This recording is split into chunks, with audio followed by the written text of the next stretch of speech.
Hey everybody, this is just a short video that I wanted to share about the story of when my dad passed away.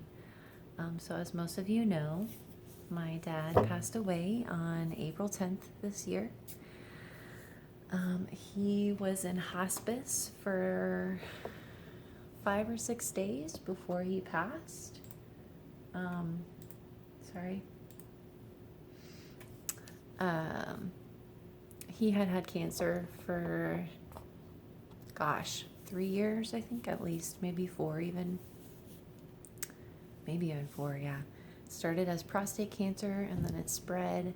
He actually outlived the prognosis from the doctors by a lot, several times.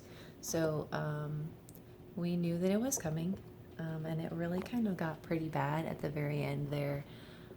He actually went into the hospital. My mom took him in like on a Friday, like the week before. It was a Thursday night when he passed, or Friday early morning. So it was the week before on a Friday that my mom took him into the hospital for some tests.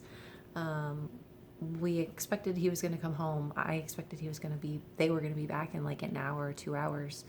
And then they admitted him, and it was during COVID, so he was only allowed one visitor in each 24-hour period.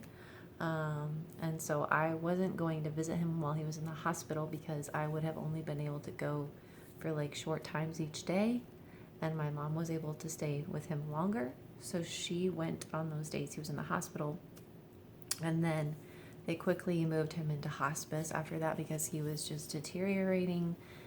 He actually wasn't lucid for a day or two before he went into the hospital either. So then he went into hospice, and they put him really onto like a lot of heavy meds, morphine, like right away. And then he was basically unconscious after that. So I did go visit him while he was in hospice. He was allowed more than one visitor each day, but he was not lucid anymore. He wasn't conscious, so I really didn't get to talk to him after that. And let's see, fast forward, it was Thursday night. I think this was on April 9th, Thursday night. And I remember being really tired. I wasn't sure if I was going to go stay with him that night or not, go see him. But I really had wanted to, but then it kept getting later and I was more tired, and I kind of was leaning towards not going. And then it was maybe like 1 a.m. and suddenly I heard his voice. It wasn't audible, but I heard his voice in my mind. He was saying my name like very clearly, Becca, Becca. And then I knew that I needed to go and be with him. I just knew. I knew that he was talking to me. I knew he was calling to me. I don't know how. I can't explain that. So I went. I got there maybe like 2:30 in the morning. His room was sweltering hot. My dad was an obese man for my entire adult life. His room was sweltering hot, like the AC was broken. I was a little frustrated about that. He was completely drugged up, so he wasn't lucid or conscious. But I requested that they change his bedclothes and his bed sheets, and they did. And they turned him, they moved him because I don't think he had been moved in a while.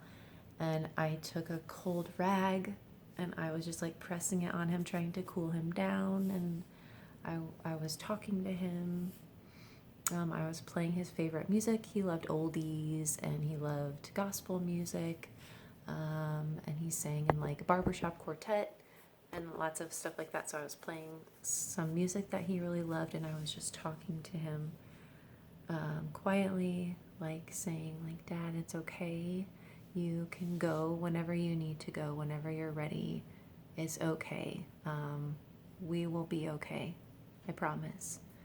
And just trying to make him really comfortable.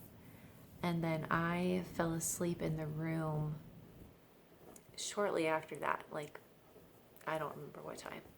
And then one of the nurses woke me up around 4 a.m. and said that he had passed.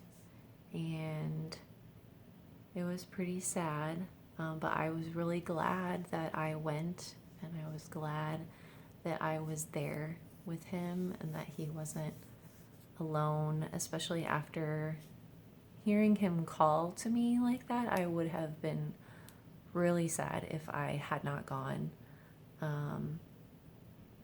And I just sat in the room with him for a little while, and I cried a little bit, and I hugged him and put my hand on his arm, and just kind of sat with him for a little while, and then it just felt like it was time to go. And I walked through the maze of hallways in the hospice center back to the car. I texted my mom. She didn't respond back, so I called her and I said, "Did you get my text?" She said, "No, what is it?" And I said, "Well, it's Dad and he passed." And she gasped. But then she said, "Oh, okay." You know, like, we all knew that it was coming for years. And I think it was probably hardest for my brother because he was stuck on an island, literally in the middle of the ocean.